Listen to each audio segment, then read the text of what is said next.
Hey guys, and welcome to the 4.2 guide to Arms Warrior PvP. A few things to note before watching this guide is that this guide will be quite a bit longer than previous guides I've made. I'm going to be giving you a lot more information on warriors and how to play your class. Also, I'm going to be cutting it into sections using annotations at the top of the screen. This will allow you to browse through my guide and skip over parts you don't need to watch, or go back and refer to parts that you need to watch again. With that said, we're going to go ahead and start with our stats and attribute priorities. Under attributes, you'll see strength, agility, stamina, intellect, and spirit. Intellect and spirit provide you no benefit for your class, they are useless. Strength gives you attack power. Agility gives you critical hit chance. Stamina gives you health. But you never want to gem or enchant for agility or stamina, with the exception of one enchant, which is to your boots, and that gives you 30 stamina. You're going to be gemming and enchanting for strength. Under melee, you'll see haste, hit chance, crit chance, expertise, and mastery. Number one priority is hit chance. You should be at 5%, and as you can see, I'm at exactly 5%, which I'll show you how to do later on in this guide. Under hit, you need your expertise cap, which is 20. After expertise, you can go for crit chance, which will vary from person to person. Then you can go for mastery, which will also vary, and then haste. Haste is pretty much useless, and mastery isn't very important either, so you're not going to be gemming or reforging for mastery or haste. The only three you'll be reforging for is going to be hit, crit, and expertise. So with that said, that's all you're going to really need to know about your priorities and your stats. Alright, now we need to talk about how to gem, reforge, and enchant your gear. Start out with our helmet. You need to reforge mastery into hit. Get the Arcanum of Strength from the PvP vendor, which is the plus 60 strength, plus 35 resilience rating. You gem it with a reverberating Shadow Spirit Diamond and then a Bold Inferno Ruby. Your necklace is easy, make sure to get the hit version. You reforge the hit into expertise, and that's all you gotta do. Your shoulders, reforge the mastery into hit, get the greater inscription of vicious strength, which is the plus 50 strength, plus 25 resilience PvP enchant. You gem it with a resplendent ember topaz. The cloak is kind of tricky. If you have an expertise racial, such as humans or orcs, you can go ahead and reforge that into critical strike. If you do not have an expertise racial, you reforge that into expertise. You also need to get the greater critical strike, which is the plus 65 critical strike rating enchant. And you can also use engineering enchants if you're an engineer. For your chest, you need to reforge crit to expertise. You enchant it with mighty resilience, which is plus 40 resilience rating. And then you gem it with a Bold Inferno Ruby and a Resplendent Ember Topaz. Okay, for your shirt, obviously you can't do anything, so you just skip that and that. Go down to your bracers. You get the expertise version, there's no reforge, and you enchant it with major strength, which is plus 50 strength. You enchant your two-hander with landslide, it's the best enchant for you right now. As far as your gloves, there's no reforge, and you gem it with the etched Demon's Eye. You also want to get the enchant Mighty Strength, which is plus 50 strength on those. Your belt, there's no reforge. You gem it with an etched Demon's Eye and a Bold Inferno Ruby. You also got to use the Ebon Steel belt buckle to get that second slot. For your legs, you reforge the haste into expertise. You get a Dragon Scale leg armor, which is plus 190 attack power, plus 55 critical strike rating. And you gem it with a Bold Inferno Ruby and an etched Demon's Eye. On your boots, there's no reforge.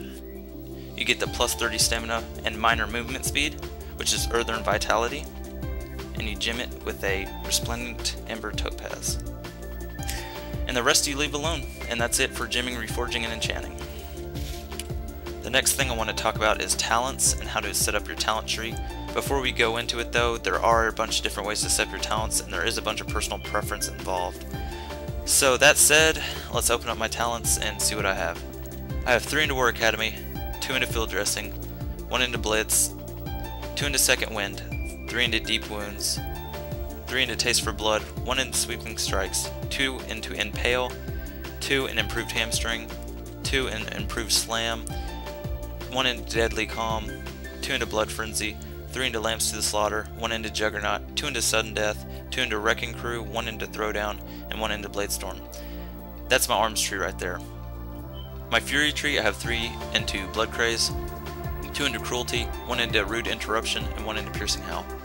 I don't have any in the prot tree, which is usually Insight. This build is for improved slam. A lot of people do not like slam and they prefer 3 into Insight. Instances when I would pick Insight over slam is probably, it depends on your arena comp. Like Kitty Cleave, I like Insight more than slam. Also, other reasons to pick improved slam is because it does a lot more damage over time, but Insight is more bursty. Also, another thing that a lot of people don't think about with improved slam is if you have bad latency or if you get lag a lot, you do not want slam, because slam involves that, you know, if you got a millisecond lag, it's going to screw you over, believe it or not. So if you have bad latency or you lag a lot or bad frame rate, you actually want to go with Insight because it's an instant attack, and slam is channeled, or whatever you call it. So also have 1 into root interruption. A lot of people don't like to go that route either. They like to put it in blitz, but I like that 5% damage buff. Even though it doesn't sound like a lot, it does do a bit more damage. Some people used to go into Tactical Mastery or Drums of War. A lot of people still like Drums of War, but I don't see it as much of a benefit as I could put, you know, Root Interruption and Piercing Howl or something like that. Tactical Mastery you don't need anymore. They wiped that out in like patch 4.0 or whatever. So you don't even need Tactical Mastery anymore because you don't stand stands. That's pretty much it for your talents. I'm trying to think of some other thing I saw which you might want to try out. I tried it out and it was pretty fun, but we couldn't break any good ratings with it. Is you actually go 3 into Insight, and then you put, let's see, that's 3 right there, and you need 5, so you put 2 into Toughness or 2 into Blood and Thunder, and you actually pick up Gag Order, and that makes your Heroic Throw silence your target, and also makes your Pummel silence your target for 3 seconds, which is pretty insane if you have another silence in your group. But that's just something you can use. But this is probably what most people would pick, my setup right here, or the Insight spec, which is you can either take your Blitz out and then you take your 2 improved slam out and just put them right into Insight. So that's what a lot of people do, also the Insight spec, but I prefer slam. And that's it for the talents. Another thing I wanted to go through with you guys is your glyphs. Just like your talents in your rotation, it's going to have a lot of personal preference involved. But here's a basic outline and overview of what you should have. Glyph of Mortal Strike is a must. It increases the damage of your Mortal Strike by 10%. Glyph of Overpower is a must. It increases the damage of your Overpower by 10%. Depending on if you're Slam spec or Insight spec, you're going to go with Glyph of Slam, which increases the crit strike chance of your Slam by 5%. Or you're going to have Glyph of Bladestorm, which reduces the cooldown on Bladestorm by 15 seconds. For my majors, I choose to use Glyph of Long Charge, which increases the range of your charge by 5 yards. Glyph of Rapid Charge, which reduces the cooldown of your charge ability by 1 second. Glyph of Victory Rush, which increases the total healing provided by your Victory Rush by 50%, which equates to a 58k heal, which is really nice. My minors, there's a lot of personal preference involved with minors, but I use Glyph of Battle, which increases the duration of Battle Shot by 2 minutes. Glyph of Berserker's Rage, which gives you an extra 5 rage when you use it. And Glyph of Enduring Victory. It keeps the Victory Rush up for 5 seconds longer. And like I said, there's a lot of personal preference. You can go with a lot of different other glyphs, like Piercing Howl, all these kind of glyphs. But that's basically all you need to know for your glyphs. So this is the basic outline for it. The next thing I want to go through with you guys is your rotation. Whether or not you're a Slam spec or an Insight spec, this rotation will work for you. I'll explain the differences between the 2 rotations when I get into it. You always want to make sure you have your Battle Shout up, so the first thing you should do is make sure you have Battle Shout up if it's not on cooldown. Next, you get on your target. When you do get on your target, you apply a slow immediately, such as Piercing Howl. You can also use Hamstring. The thing that you don't want to do is use the double Hamstring proc right off the bat, because that wastes it, and you can use it more efficiently more down the road. So don't waste your double Hamstring proc. Once you get a slow, you go for Rend. Notice once you get Rend, your Overpower pops up. Once you have your Rend and your slow on your target, that's when you start bursting. As in, you use Colossus Smash, then Mortal Strike, then Overpower, and then Slam. Now when I do follow that rotation, when Mortal Strike and Overpower are on cooldown, the only thing that's up is Slam and Heroic Strike. If you're Heroic Strike spec, you're going to be spamming Heroic Strike. If you're Slam spec, you want to Slam and try to use it as much as possible before the window closes. What I mean by that is that there's a 1 to 2 second window in which you can use Slam when no other abilities are up, and you can spam it once or twice before that window closes. I'm going to go through the rotation quickly to let you see what it actually looks like. So you get your slow, you get Rend, you get Colossus Smash, Mortal Strike, Overpower, and then get a couple slams in. Usually I get 2, and I go back to my normal rotation, which is Mortal Strike, Overpower, then back to Slam if Colossus Smash is not back up yet. For Heroic Strike specs, what you do is you get Colossus Smash up after you get Rend and you're slow on them. You get Mortal Strike, Overpower, and then you can also use Inner Rage, and then you can spam Heroic Strike. You also have an ability called Deadly Calm. I like to use that when I'm about to spam some slammage. I'll show you that in a second. As you can see, Inner Rage and Deadly Calm share cooldown. Deadly Calm now also shares cooldown with Recklessness, which sucks and nerfed us pretty hard. But here's what happens when you Deadly Calm spam Slam. So you get it procced, and then you use Colossus Smash, and you just start spamming the Slam. And if you get 2 good crits, it usually brings them down pretty low, and that allows for a kill opportunity. But if it doesn't crit, it does good damage, but not as much as you need for a kill opportunity. You can also use that with Recklessness. You can also use the Wreck Storm, which involves your Burst Macro, Recklessness, Blade Storm, Claw Smash, and Sweeping Strikes. I'll show you that real quick. Always make sure to have the slow and the Rend up though. So here we go, we get Sweeping Strikes, Colossus Smash, your Burst Macro, Recklessness, and then a good old Blade Storm. You can do it a lot quicker. I was just kind of doing it slow to show you guys. And that does do quite a bit of damage, and it's pretty good to use in arenas as well as rated battlegrounds. Also, make sure to be using Demoralizing Shout and Thunderclap. Not only does it help you, it helps your whole team by taking less damage. Demoralizing Shout reduces the physical damage caused by that target by 10%. Thunderclap says time between their attacks is increased by 20%. Other cooldowns to take into consideration is Throwdown. You also need Retaliation.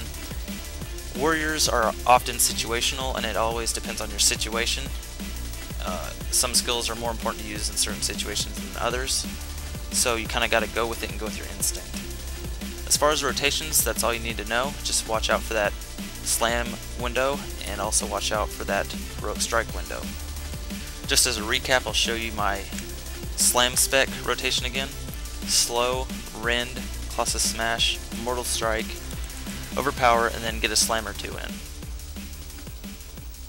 And then always hits huge when it crits. It just hit a 40k with no like buffs.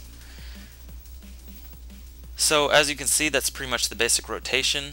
Keep in mind that warriors are situational, and you should go with your gut most of the time, but there is kind of a basic rotation you can follow. That's it as far as rotation goes. The last thing I wanted to talk about was key bindings. I've been asked a few times about my key bindings. I'm going to be honest here for a second. If you're a clicker, you need to break that habit now because you suck and you need to quit sucking. So what you're going to do is bind your keys to your keyboard and turn with your mouse and start playing more with your mouse. I didn't know you could actually get to 85 being a clicker. I didn't know there were 85 clickers that have played 1 through 85 and they're still being a clicker. All you got to do is use the stock interface. You can go to key bindings and just replace your keys. Just set all your buttons to a key. Start working with your keyboard. And another easier way is with Bartender 4. All you have to do is right click the icon and click key bindings, and you hover over a key and just type what you want. It's so easy and it's a good skill to learn. As you can see, my key bindings are 1, 2, 3, 4, 5, Control 1, 2, 3, 4, 5. I use T, R, C, T, S, S, SF, all these kind of different things. And the rest are from a Razer Naga. It's a MMO gaming mouse with a ton of buttons on it. So if you don't have a mouse with more than 3 buttons, I recommend getting this mouse. I'm not going to tell you it's going to make you a 2200 warrior just by buying it, but it's going to make you a little bit better. A few other things, if you need to know about my add-ons, I made a previous guide and a previous video to that. And I also made a guide for macros. If you need to see that, I'm going to put 2 annotations beside me. So go check those out. And I'm going to close by saying thanks for watching this guide. It really took me a lot of work to make this guide. I did so much calculating and so much stuff to try to help you guys out. So I really hope this helps you guys out. That's my main goal. I'm trying to get other warriors to be as good as, you know, some of the top warriors out there. I'm not saying I'm a pro, but I do know my stuff. So thanks for watching, and I really hope this helps. And thanks for watching. Make sure to like and subscribe if you like my videos. Thanks, guys.